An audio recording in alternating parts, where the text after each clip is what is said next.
Bonjour à tous, David Bronsard, je suis business developer pour Eolink. Eolink, c'est une entreprise qui a été créée il y a 7 ans autour d'un brevet assez unique sur une éolienne flottante d'une forme pyramidale et donc qui s'inscrit dans ce marché des éoliennes flottantes qui existe et depuis au moins 2009.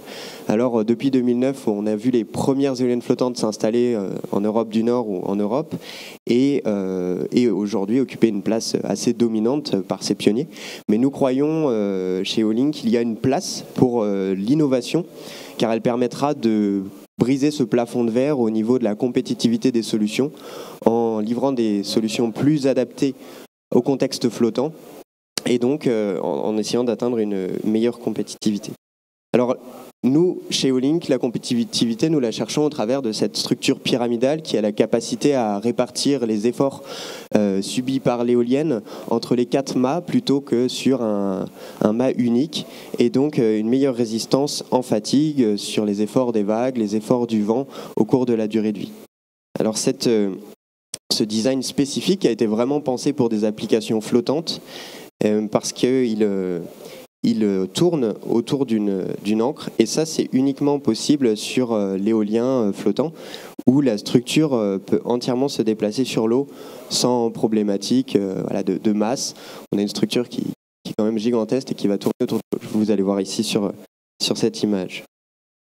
Alors chez Eolink, c'est vraiment une approche intégrée et intégrale de l'éolien flottant depuis les ancrages jusqu'au bout des pales pour cette recherche de produits optimisés.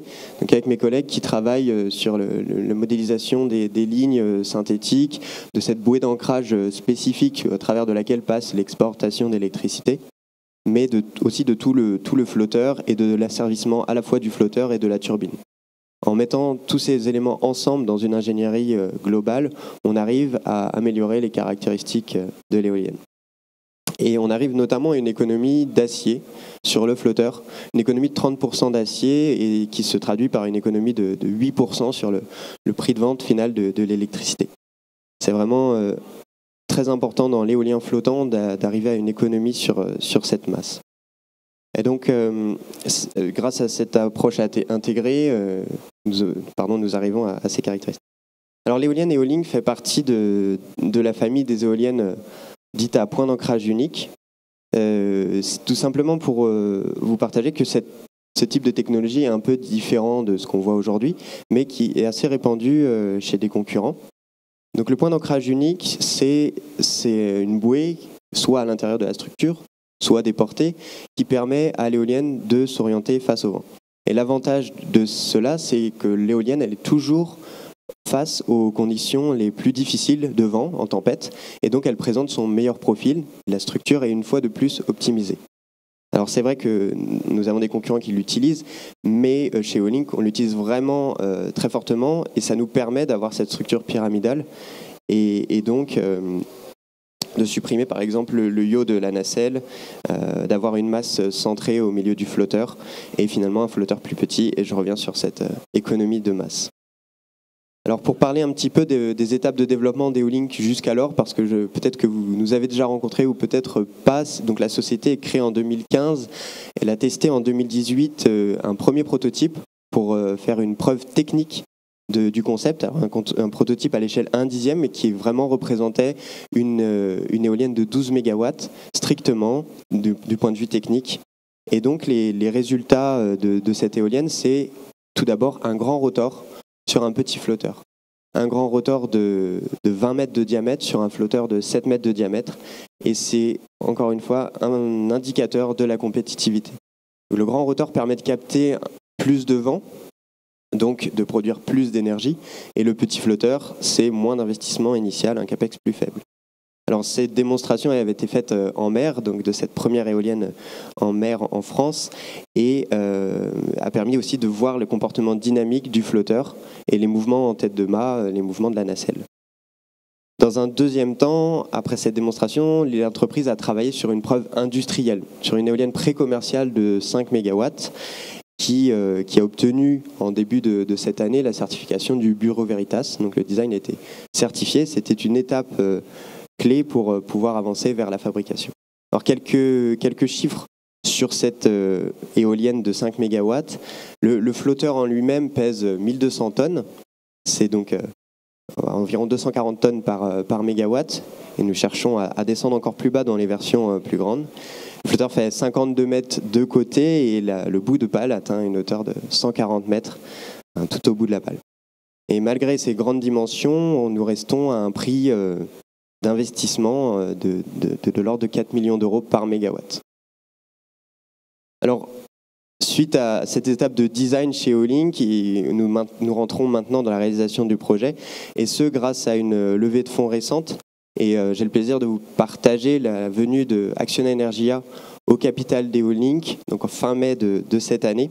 Acciona Energia, c'est un grand groupe espagnol, développeur d'éolien, mais plus largement d'énergie renouvelable, et qui fait 100% de renouvelable.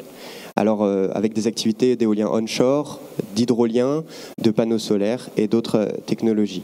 Acciona, c'est un groupe qui possède déjà 11 gigawatts installés et qui compte doubler sa capacité d'ici à 2025. Et dans ce sens, s'étendre vers l'éolien offshore, vers l'éolien flottant. Et l'entreprise, pour terminer un peu sur cette entreprise, l'entreprise Acciona Energia est neutre en carbone depuis 2016. Donc pour nous, pour Eolink, c'est vraiment un grand soutien, le soutien d'une grande entreprise dans ce projet, une entreprise en plus vertueuse, qui va permettre le financement de l'investissement sur cette éolienne de 5 MW dont je vous ai parlé, et aussi une projection internationale de nos produits. Alors, le design est réalisé, le financement sécurisé, et aujourd'hui, Eolink, nous voulons commencer à vous partager les partenaires, les sous-traitants et les collaborations que nous allons avoir.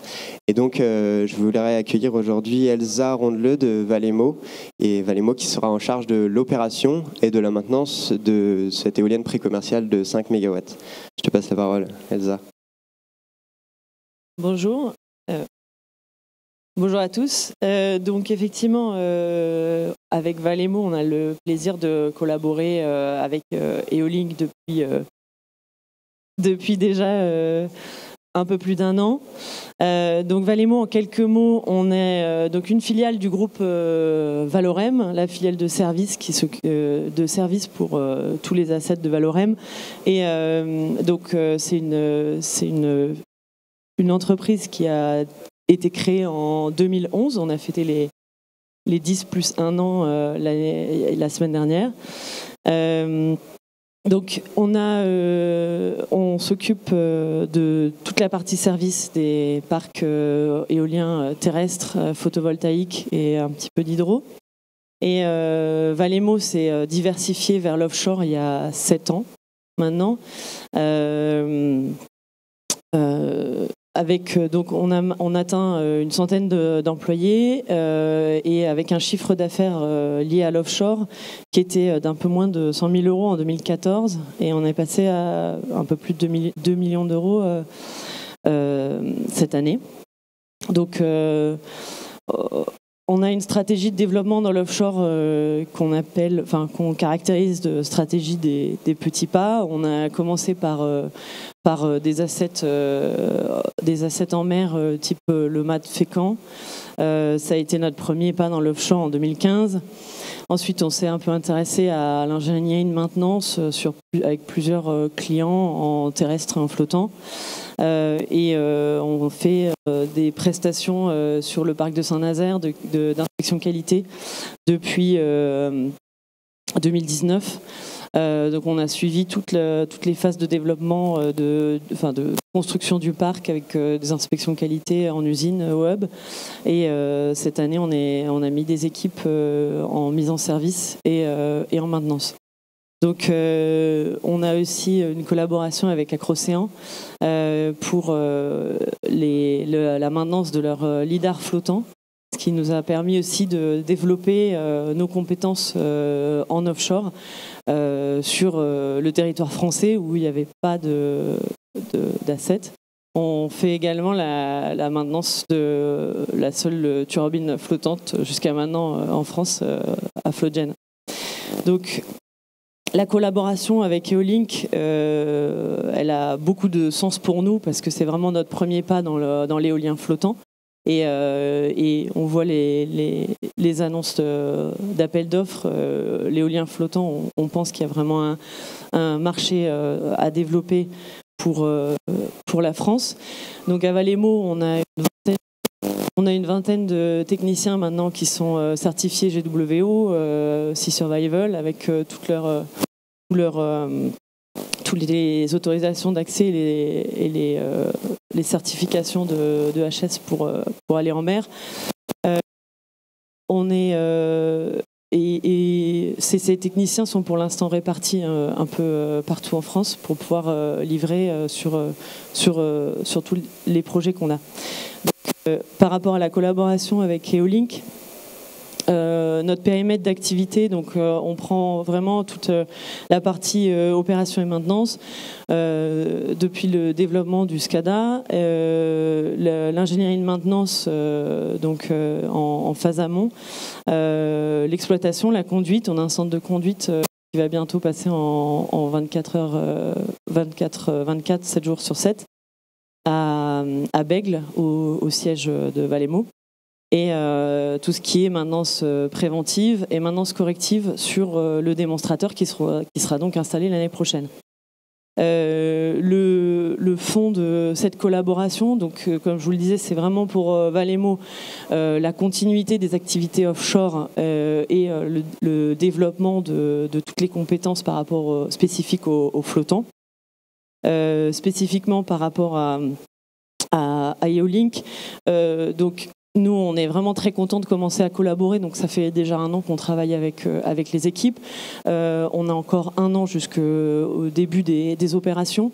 Et c'est vraiment intéressant pour nous de pouvoir intervenir très en amont au niveau du design, parce que souvent, les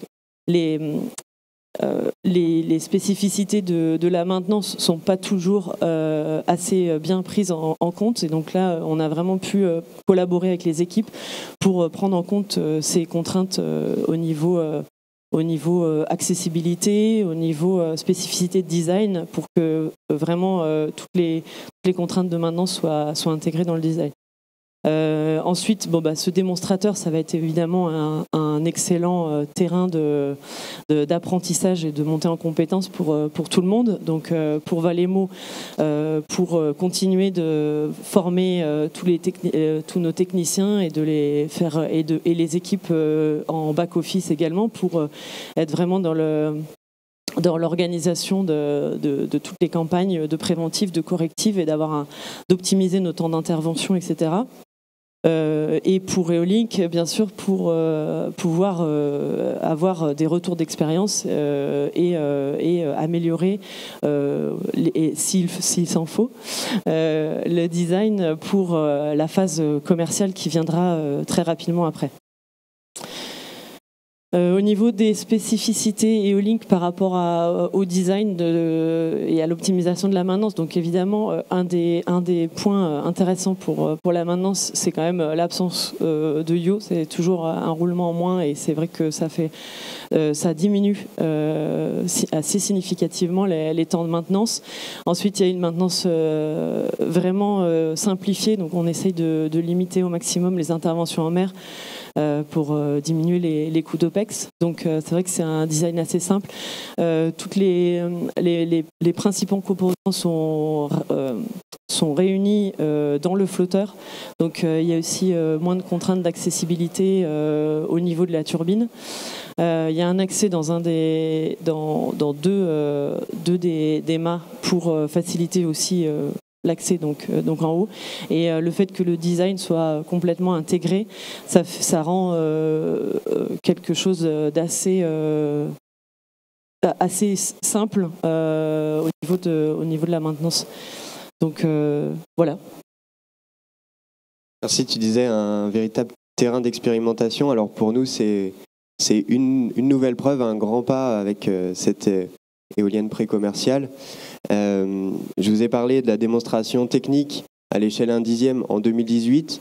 Ici, c'est une démonstration industrielle à l'échelle 5 MW, plus puissant que ce qu'on peut retrouver à terre. Et demain, ce que nous envisageons, essayer d'arrêter sur cette diapo. Ce que nous prévoyons, c'est d'aller vers une ferme de petite taille pour faire une démonstration commerciale, une preuve financière en fait de la capacité à développer des éoliennes qui peuvent être installées et financées par de la dette par exemple. Donc en 2026, nous visons des éoliennes de 12 à 15 mégawatts. Donc la partie commerciale, plus tard, à partir de 2028, des éoliennes de 15 à 20 mégawatts.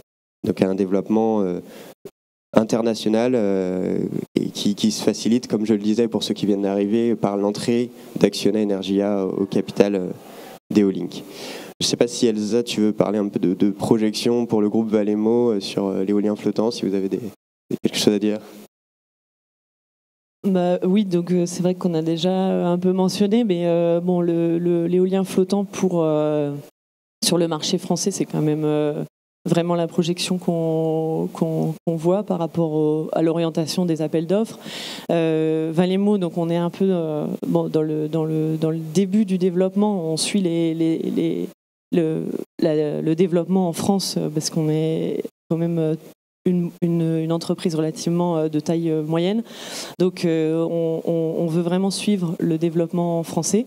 Et donc Eolink et l'éolien flottant, ça nous donne une excellente porte pour rentrer en espérant avoir par la suite de nombreux développements pour ces parcs à spécificité.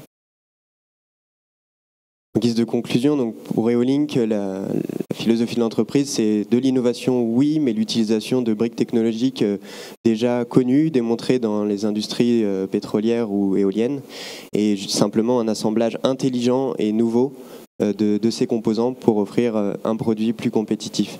Alors la route est, comme je le précisais, encore longue vers la commercialisation ou encore vers la production de masse, mais ce sera nécessaire pour accompagner la transition énergétique en France et dans d'autres pays aussi. Donc chez Eolink, nous avons vraiment une envie de collaborer avec vous, industriels, instituts de recherche ou développeurs de projets, pour permettre que l'éolien flottant devienne une énergie abordable et accessible à tous, parce que l'éolien flottant, c'est une énergie marine renouvelable qui sera très très importante et qui sera même l'énergie majeure dans le mix énergétique français de demain. Je vous remercie et n'hésitez pas si vous avez des questions ou à venir sur nos stands aussi, juste derrière.